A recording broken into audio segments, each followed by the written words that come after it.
ಎಲ್ರಿಗೂ ನಮಸ್ಕಾರ. ನಾನು ನಿಮ್ಮ ಐಶ್ವರ್ಯ ಶಿಂದೋಗಿ. ನಿಗಮ ಟಿವಿ ಅಂತ ಒಂದು ಹೊಸ ಚಾನಲ್ ಸ್ಟಾರ್ಟ್ ಆಗಿದೆ. ಸೊ ನಿಗಮ ಟಿವಿ ತಂಡದವ್ರಿಗೆ all the very best and ಈ ಚಾನಲ್ಗೆ ಸಬ್ಸ್ಕ್ರೈಬ್ ಆಗಿ ಆ್ಯಂಡ್ ಹೊಸ ನ್ಯೂಸ್ಗಳಿಗೆ ನೋಡಿ ನಿಗಮ ಟಿವಿ.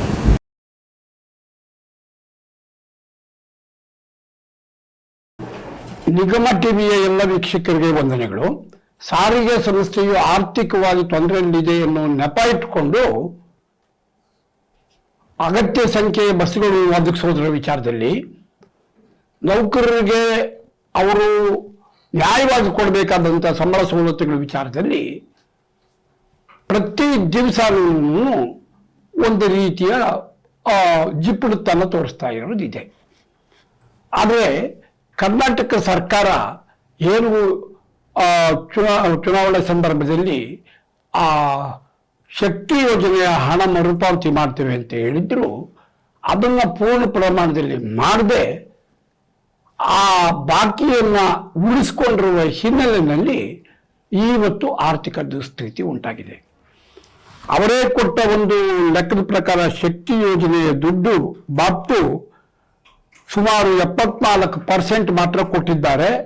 ಡ್ಯೂ 4,500 ಕೋಟಿ ರೂಪಾಯಿ ಅಂತೇಳಿ 24-25 ಕೊಟ್ಟಿದ್ದಾರೆ. ಇನ್ನು 25-26 ಬಂದಿಲ್ಲ, ಆ ಮಟ್ಟ ಬೇರೆ. ಇದಕ್ಕೆ ಕಾರಣ ಏನು ಕೊಡ್ತಾರೆ ಅಂತಂತಂದ್ರೆ, ಕೆಲವರು ಕಂಡಕ್ಟರು ಹೆಚ್ಚುವರಿ ಮಹಿಳಾ ಟಿಕೆಟ್ಗಳನ್ನ ಅರ್ಧಾಕಿದ್ದಾರೆ. ಆ ಕಾರಣಕ್ಕಾಗಿ ನಾವು ಪೂರ್ಣ ಹಣ ಕೊಡಕ್ಕಾಗಲ್ಲ ಅಂತ ರಾಜ್ಯ ಆರ್ಥಿಕ ಇಲಾಖೆಯವರು ತಕರಾರು ತೆಗೆದಿದ್ದಾರೆ ಎನ್ನುವುದು ಹೇಳ್ತಿರುವ ಸಬೂಬು. ಆದರೆ ವಾಸ್ತವ ಅದಲ್ಲ. ನಾನು ಸುಮಾರು 6 ತಿಂಗಳ ಹಿಂದಿನೇ ಎಲ್ಲ ಒಂದು MDಗಳಿಗೆ ಇನ್ನೂ ನಿರ್ದಿಷ್ಟವಾಗಿ ಹೇಳಕ್ಕೆ ಹೋದರೆ, ಬೆಂಗಳೂರು ಬಸ್ ಸ್ಟ್ಯಾಂಡಿನ ವಿಭಾಗ ನಿಯಂತ್ರಣಾಧಿಕಾರಿ ಅಂತ ಒಬ್ಬರಿದ್ದಾರೆ, ಅಶೋಕ್ ಕುಮಾರ್ ಅಂತಲೂ ಅವರ ಹೆಸರು. ಅವರಿಗೆ ಒಂದು ಬಹಳ ಮುಖ್ಯವಾದ ಒಂದು ಪತ್ರ ಬರೆದಿದ್ದೆ. ದೂರ ಪ್ರಯಾಣದ ಶೆಡ್ಯೂಲ್ ಮಾರ್ಗಗಳ ನಡುವೆ ನಾನ್ ಶೆಡ್ಯೂಲ್ ಸ್ಪೇರ್ ಬಸ್ಗಳ ಕಾರ್ಯಾಚರಣೆಗೆ ಅಕ್ರಮವಾಗಿ ಅವಕಾಶ ಕೊಡುತ್ತಿರುವ ಅವ್ಯವಸ್ಥೆ ಬಗ್ಗೆ ದೂರು ಅಂತ ಹೇಳಿ ನಾನು ಪತ್ರ ಬರೆದಿದ್ದೆ. ಆ ಪತ್ರಕ್ಕೆ ಎಲ್ಲ MDಗಳು ನಮ್ಗೆ ಉತ್ತರ ಕೊಟ್ಟಿದ್ದಾರೆ, ಅದು ಬೇರೆ ವಿಚಾರ.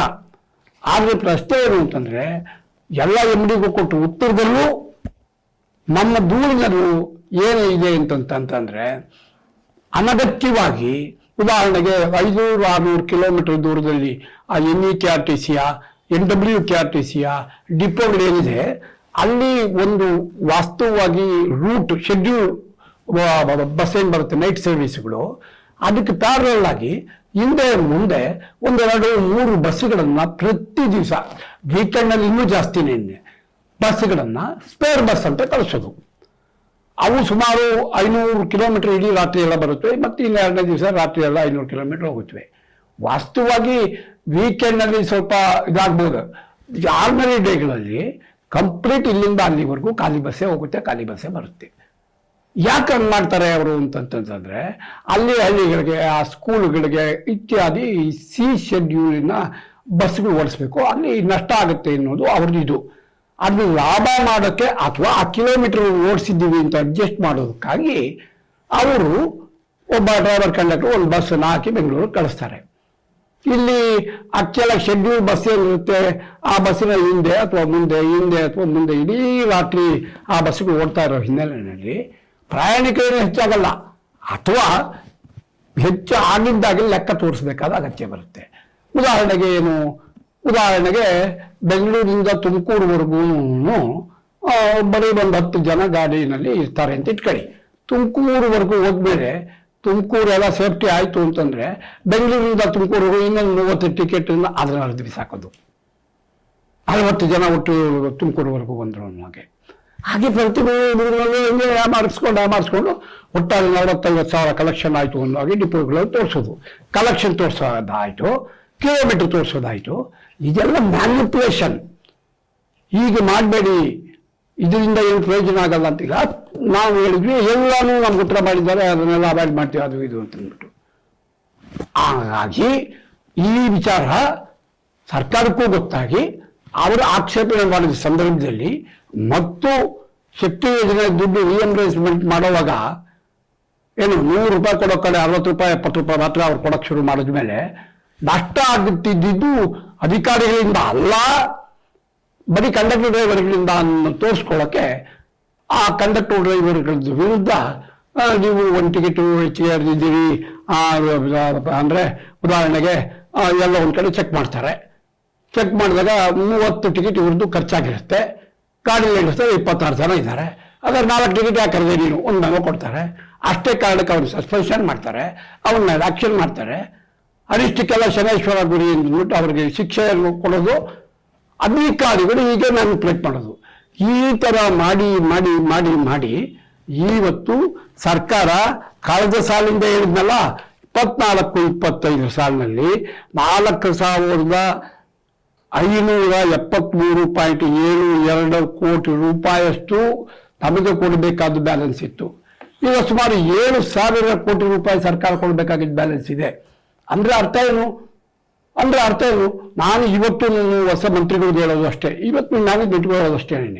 ಆಯ್ತಪ್ಪ, ದೊಡ್ಡ ಅಮೌಂಟ್ ಆಗಿ ಬೆಟ್ಟದ ಥರ ಬೆಳೆದಿದೆ, ಅದು 4,000 ಕೋಟಿಗಳು ಗಟ್ಟಲೆ. ಈಗ ಸದ್ಯಕ್ಕೆ ನೀವು ಕೊಡೋಕ್ಕಾಗಲ್ಲ, ಅದನ್ನ ಬೇಕಾಗಿರೋ ಅಲ್ಲಿ ಪೆಂಡಿಂಗ್ ಇರೋಣ. ಪ್ರತಿ ತಿಂಗಳು 450ರಿಂದ 500 ಕೋಟಿ ರೂಪಾಯಿ ಬಿಲ್ ಆಗ್ತಾ ಇದೆ. ಇವತ್ತಿಗೂ ನಮ್ಮ ಬಸ್ಸುಗಳಲ್ಲಿ 450ರಿಂದ 500 ಕೋಟಿ ರೂಪಾಯಿ ಬಿಲ್ ಆಗ್ತಿದೆ. ಆ ತಿಂಗಳು ಕಡೆಯಲ್ಲಿ ದುಡ್ಡು ಕೊಟ್ಬಿಟ್ರೆ ಇಲ್ಲಿ ಸಂಬಳ ಅದು ಇದು ಎಲ್ಲ ಹೆಚ್ಚು ಕಮ್ಮಿ ಬ್ಯಾಲೆನ್ಸ್ ಮಾಡ್ಕೊಂಡು ಹೋಗ್ಬೋದು. ಒಟ್ಟು ಅಮೌಂಟು ಕೊಡೋದಿಲ್ಲ, ಆ ತಿಂಗಳು ಕೊಡೋದಿಲ್ಲ. ಆ ತಿಂಗಳು ಕೊಡೋದೆಲ್ಲ ನಾನು ಬೆಟ್ಟದಾಗ ಏರ್ತಾ ಹೋಗುತ್ತೆ. ಸಂಸ್ಥೆ ನಡೆಸೋದು ಹೇಗೆ? ಬೇರೆ ಎಲ್ಲ ರಿಟೈರ್ಡ್ ಆಗಿರೋರು ಇರ್ಬೋದು, ಅಥವಾ ಯಾವ್ದಾದ್ರು ಡೀಸೆಲ್ ಅಂತ ಅವ್ರು ಬಾಕಿ ಕೊಡೋದಿರ್ಬೋದು, ಇಂಥವೆಲ್ಲ ಮೇಂಟೈನ್ ಮಾಡೋದು ಹೇಗೆ? ಆದರೆ ಈ ಅಧಿಕಾರಿಗಳು ಆ ಸರ್ಕಾರದ ವಿರುದ್ಧ ಒಂದು ಅಧಿಕೃತವಾಗಿ ಒಂದು ಒಪಿನಿಯನ್ ಕ್ರಿಯೇಟ್ ಮಾಡೋ ರೀತಿಯಲ್ಲಿ ಮಾತನಾಡುವ ಧೈರ್ಯ ತೋರಿಸಲ್ಲ. ಸಣ್ಣ ಅಧಿಕಾರಿಗಳು ಹೇಳೋ ಅಧಿಕಾರ ಇಲ್ಲ. MD ಅಂತವರು ಸರ್ಕಾರದ ಪರ ಇರ್ತಾರೆ, ಸಂಸ್ಥೆಯ ಆರ್ಥಿಕ ಪರಿಸ್ಥಿತಿ ಬಗ್ಗೆ ಬಿಚ್ಚಿ ಮಾತನಾಡಲ್ಲ. ಮಂತ್ರಿಗಳು ಅಂತವರು ಹೋಗಿ ಒತ್ತಾಯ ಮಾಡಿ ಕ್ಲಿಯರ್ ಮಾಡಿಸೋದಿಲ್ಲ. ಹೀಗಾದರೆ ಶಕ್ತಿ ಯೋಜನೆ ನಮಗೆ ವರ ಆಗಬಾರ ಶಾಪ ಆಗ್ಬಿಟ್ಟಿದೆ. ಇತ್ತು 7,000 ಕೋಟಿ ರೂಪಾಯಿ ಸರ್ಕಾರದಿಂದ ಬರಬೇಕಾದ ಬಾಕಿ ಉಳಿಸ್ಕೊಂಡು ಮತ್ತು ಸಾಲದು ಅಂತೇಳಿ ನಮ್ಮ ಶಿವಕುಮಾರ್ ಅವರು ಮುಖ್ಯಮಂತ್ರಿ ಆದಮೇಲೆ ಸ್ಟೂಡೆಂಟ್ ಪಾಸ್ಗಳಿಗೆಲ್ಲ ಏನು ದುಡ್ಡು ಕೊಟ್ಟಿದ್ದು ಅದು ಫ್ರೀ. ಅವರು ಪಾಸ್ ತಗೊಂಡಿಲ್ಲ, ಆ ಪಾಸಿನ ದುಡ್ಡು ವಾಪಸ್ ಕೊಟ್ಬಿಡಿ ಅಂತೇಳಿ ಮನೆ ಕೊಡಿಸಿಬಿಟ್ರು. ಆಯ್ತಪ್ಪ, ಇವ್ರು ಕೊಟ್ಟಿದ್ದಾಗೋಯ್ತು. ಹಾಗಾದ್ರೆ ಮುಂದಕ್ಕೇನು, ಹೇಗೆ ನಡೆಸೋದು? ಇದಕ್ಕೆ ಯಾರೋ ಜವಾಬ್ದಾರಿ ತಗೋಬೇಕಲ್ಲ. ಹೌದು, ಇವತ್ತು ಅಧಿಕಾರಸ್ಥರು ಎದ್ದು ಒತ್ತಾಯ ಮಾಡಿ ಸರ್ಕಾರದ ಮುಂದೆ ಕೇಳಲಿಕ್ಕಾಗಲ್ಲ.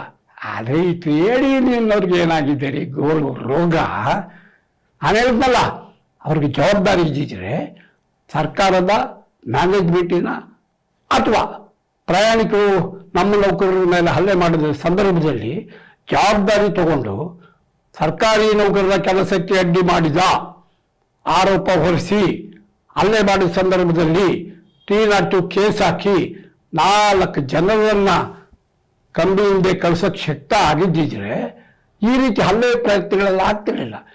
ಇವತ್ತು ಈ ಕಡೆಯಿಂದ ಟ್ರೇಡ್ ಯೂನಿಯನ್ ಕಡೆಯಿಂದಾನು ನೌಕರರಿಗೆ ರಕ್ಷಣೆ ಇಲ್ಲ, ಆ ಕಡೆ ಅಧಿಕಾರಿಗಳ ಕಡೆಯಿಂದಾನು ನೌಕರರಿಗೆ ರಕ್ಷಣೆ ಇಲ್ಲ.